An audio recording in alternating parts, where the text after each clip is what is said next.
The whole world is focused on the fiscal cliff, but I'm more worried about the debt ceiling or the debt limit.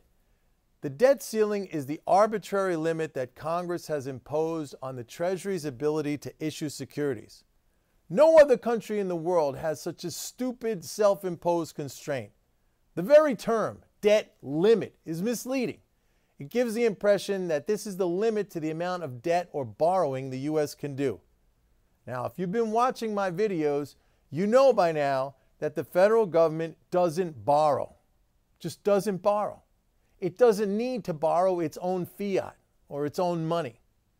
After all, it has the monopoly on the power to issue that money, so why would it need to borrow? I mean, the whole concept is totally illogical. Furthermore, the dollars that people use to buy treasuries, well, where did they come from? Right? The government had to spend them into existence in the first place before anyone had those dollars to buy treasuries. If you got $1 in your pocket, how'd it get there? How'd it get there?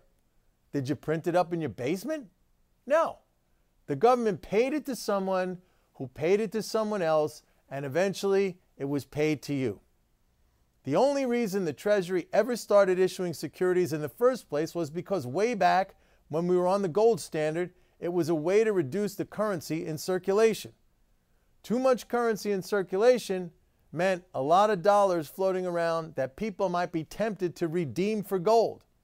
And since the government needed gold to back its money, it had to be careful with how much money was floating around, so from time to time it would sell securities to reduce the currency in circulation. After we went off the gold standard, well, we didn't need to sell securities, but we kept right on doing it. It's an anachronism and we ought to get rid of it, but for now, it's been hijacked by politics. The Republicans in Congress routinely threaten not to raise the debt ceiling. They use it to try to force massive spending cuts. They say things like, if you don't accept these spending cuts, we won't raise the debt ceiling and the government could be forced to default on its debts. In my opinion, that would be treason. The Republicans in Congress who are doing this would be committing a treasonous act if they were to voluntarily default on America's obligations. The 14th Amendment to the Constitution establishes the validity of all national debts. It states that the public debt should not be questioned. And by the way, these were obligations that were already appropriated by Congress. Yet now they say, well, we're not going to pay them. We know that it is impossible for a currency issuing nation like the United States to involuntarily default.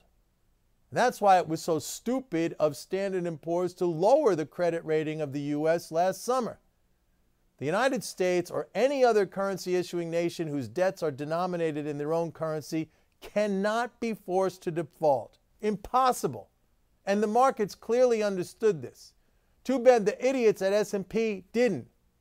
When they lowered the U.S. credit rating, did interest rates spike up?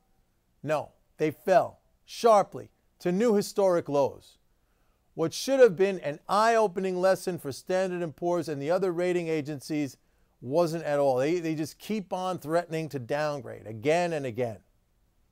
But while the U.S. can never default involuntarily, it can default voluntarily. It could stop paying its bills.